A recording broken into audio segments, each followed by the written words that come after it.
Yung choir, kunwari 1,000 kayo. Tapos ang kumikilos lang ay 20, paralyze yan. Huwag kayong humanga sa ganyan church. Maawa tayo. Okay? Paralyze yan. Tulad ng katawan, tayo tulad ni Pablo sa katawan, di ba? Pag binasa niyo yung 1 Corinthians chapter 12, di ba? Paa, kamay, di ba? Bituka, yung sa loob, lahat, part. Dapat may, yun ang tinatawag na unity in diversity. Kahit magkakaiba sa ayon, nagkakaisa pa rin. Magkaiba yung kamay at paa, pero nagkakaisa sila, nagkasama sa body. Eh, yan ang church. Yung isang hindi paralyzed na tao, lahat kumikilos. Yung kanyang bahagi. Pero kung kalahati lang, yun nga, 50% eh. Paralyzed na eh. Paano pa kaya yung 10% lang yung kumikilos? 50-50 na. Kaya lagi niyo tatanong, sino ang hindi kumikilos sa church? Tanungin nyo, kung ikaw lang kumikilos sa church, mula umpisa, 20 years na kayo, ikaw pa rin nagbibisita. Hindi sa ulo sa kayo. At hanggang ngayon, ikaw lang nagsishare ng gospel. Ikaw rin yung leader. Ikaw din nakakuha ng opening. Ikaw din yung special number. Yung pala, ikaw lang pala isa sa church. Wala kang members. May year, wala kang member. Sarado nyo na yung church. Kaya minsan tuwan-tuwa tayo, pinagmamalaki yung church natin. Pero sa harapan ng Panginoon, paralyzed na pala tayo.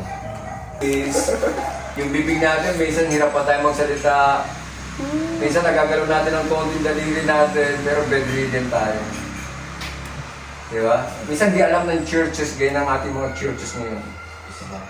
Pero itong church na ito, hindi naman eh. Lahat, growing, lahat kumikilos, yung dugo nila talagang walang barado eh.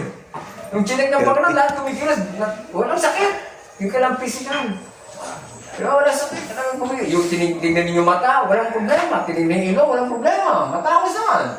Tingnan yung throat, okay naman. Wala mong nakapagsalita naman. Tingnan yung kamay, kumikilos. Tingnan yung BP niya, okay naman. Tingnan yung sugar, okay naman. Pinapawisan kasi ang sipag eh. May exercise eh. Lahat, pati yung talino niya, interact, okay naman. Chinek lahat.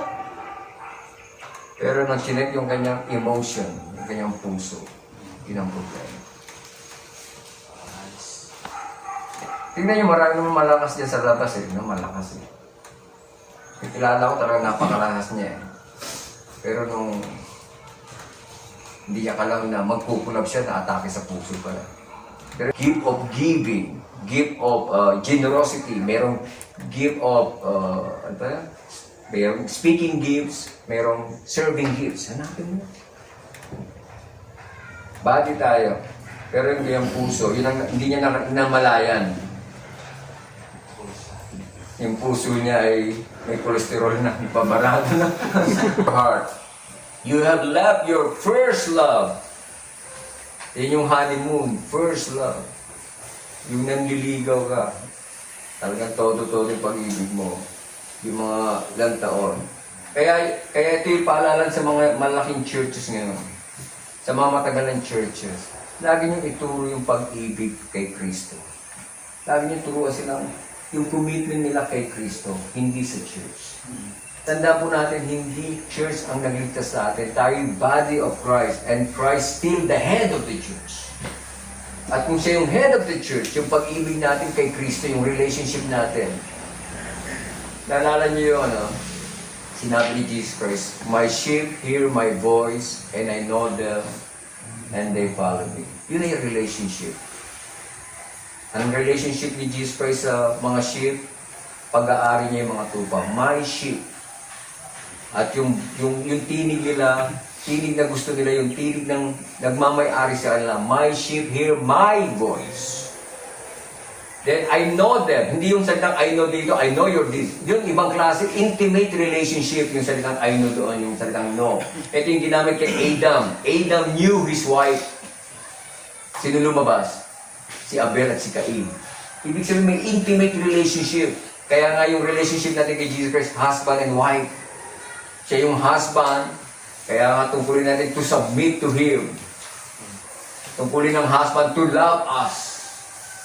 Kaya yan talaga ginagawa ng Panginoon. Pinuprovide yung ating pangailangan. Pinapakita niya kay pag-ibig. He sacrificed His life. He gave His life for the church.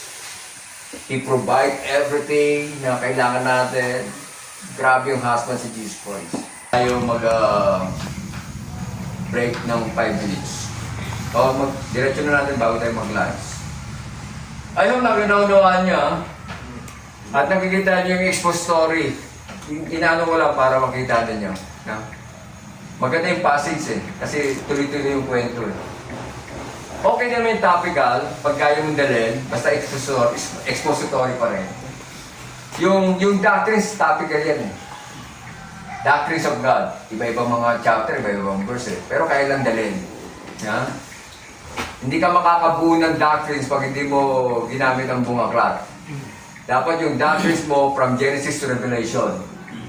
Pero kung doctrine mo lang ay verse 12, chapter 1.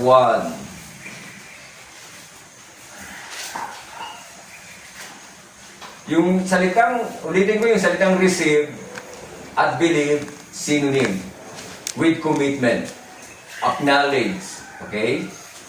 At bago mo siya i-receive o sumampalataya kay Jesus Christ, automatic yon may repentance. Change of mind, change of heart, change of attitude. At sa 2 Peter chapter 1, hindi rin mawawala sa panampalataya mo. Pag kayo sumampalataya sa Panginoon, automatic yon magkakaroon ka ng pag-ibig kay Jesus. Yan ang demonic faith. At pag wala kang fruits, wala kang bunga, tawag yan ay dead faith. Diba? Naalala niyo sa Book of James, tinawag na dead faith. Sa verse 8, pag-ibasa, sino gusto magbasa? Any translation. Si Jules, sige, Pastor Jules. 1 Peter. 1 Peter chapter 1, verse 8.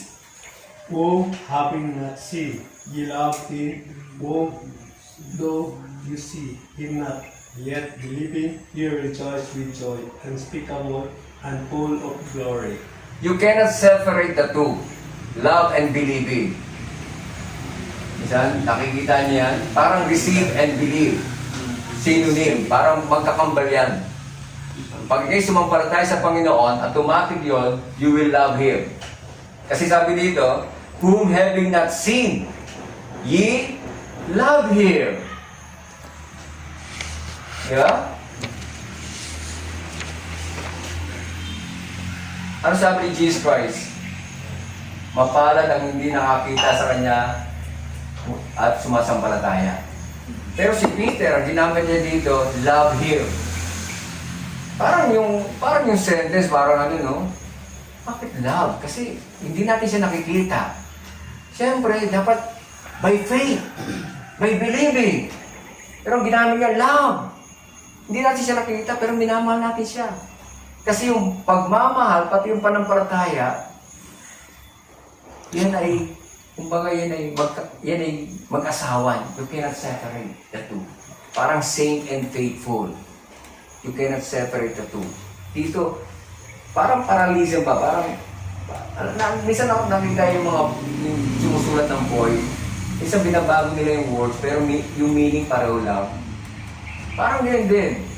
You love him, whom having not seen, hindi mo siya nakikita. Yeah, you love him. Tapos maubos. At may natirang konti. Mas maganda yon. Kaysa naman, puro unbelievers yung dinidisciple mo. Puro kambing. Hanggang ngayon, basta nagtitiis, dinidisciple nila mga kambing. Ang discipleship para sa mga tupa. Okay? Huwag nyo ipilit na maging hindi maliligtas sa mga kambing. Tayo narito for the sake of the elect. Alam niyo, ang evangelism, hanapin natin yung mga elect, yung mga lost sheep. Pati yung members natin, ang ipuproduce natin yung mga elect. Ang gospel para sa elect, hindi maintindihan ng mga kambing yan. Ang tawag sa iba nga ay, mas grabe pa, may pig, may aso, di ba? Bumabalik sa suka. Yung mga baboy naman, nilinisan mo na, balik ulit sa putikan. 2 pa lang tayo mga kapatid. 2 pa. Kaya dito ni-remind sila, you left your first love. Mamaya tutuloy natin yan. Nakikita ko na sa inyong mga mata na gutom na tayong lahat. Amen. Okay, yung mga nag-order ng books eto na, mabilis lang Kung dala niyo yung pera, good. Pag hindi naman, dala tayo yung mga pastor, sige lang. Next time na lang, basta dala niyo yan, yung mga nag-order. The Portable Seminary. Pag-aralan nyo to, kung gusto nyo ituro sa members nyo, maganda to. Isang libro lang. Advice ko nga kay Pastor Ryan, pwede mong gamitin na textbook to sa School of Discipleship. Dagdagan mo na lang, katulad ng ginagawa natin. Okay? Kaya ito yung 26 ang subjects na dito. Para pumasok sa seminary. At yung pinag-aralan nyo doon, yun din ang laman dito, baka marami pa itong laman. At tinignan ko naman to, okay naman yung teaching niya. Napaganda. Kaya, the Portable Seminary. Okay. Baka may questions? Bago tayo mag-alam, baka any question? Sinonym lang yung one sa bahay. Yung ano yung progress kayo. Kaya? Yung yung parang hindi pa nakasal pero betrothed. Betrothed at saka yung Betrothed, consider na kasal na yun. Hindi lang kayo magsasama. Okay? Ang yung professor, sinonym naman pa yung engage at saka yung Sa akin, tawag sa akin, engaged. No? Pero mas malalim yung betrothed. Kasi yung engaged, pag naghiwalay kayo, walang death penalty. Okay? pero sa atin yung pastor, sa atin. Yung panahon, yung salitang betrothed kasi, gagamitin natin yung word niya kung paano siya ginamit noon. Hindi ngayon. Kaya nga sa Expo Story, alamin mo yung background, paano nila ginamit yung salita niyan. Ano yung kultura nila, paano sila magkasal. Di ba? At ginagamit nila, bago kayo ikasal, kailangan i-test muna yung faithfulness ninyo. And the branches. At yung branches doon, hindi hiwalay sa vine. Yung faithfulness niya, lagi siyang nakadikit sa vine. Di ba? For without me, you can do nothing. For without me, you cannot be saved. You cannot produce fruit. Pag hindi ka makaproduce ng fruit, you are not saved.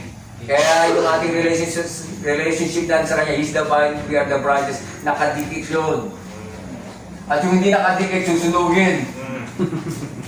Itatapon sa apoy, igagather sila. Alam niyo yung kwento, di ba? Saan pa tayo hinantulan ng Panginoon?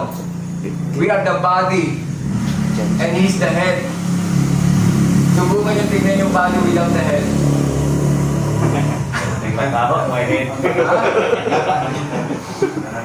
Ating description sa isang ligtas, sa isang salitang Kristiyano, sa isang disciple, mababaw ang gospel natin.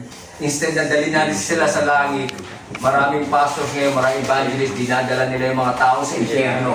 Yun ang nakakalungkot. Kasi nga, maling gospel, maling kaligtasan, maling pamumuhay. Kaya, dahil tayo masaya, dahil tayo natutuwa, kain na tayo.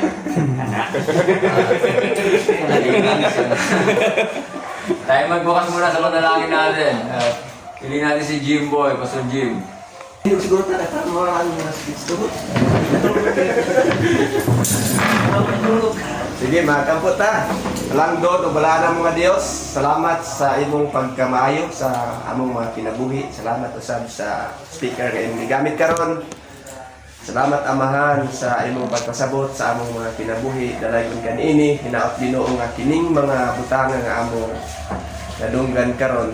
Amo kini Ginoo magamit sa imong bulaton para Ginoo makapasidungog kami sa imong pangalan. Salamat sa ngalan ni Ginoo Kristo nga among manluluwas. Amen. Amen. Sige naman ako, kadunggan pero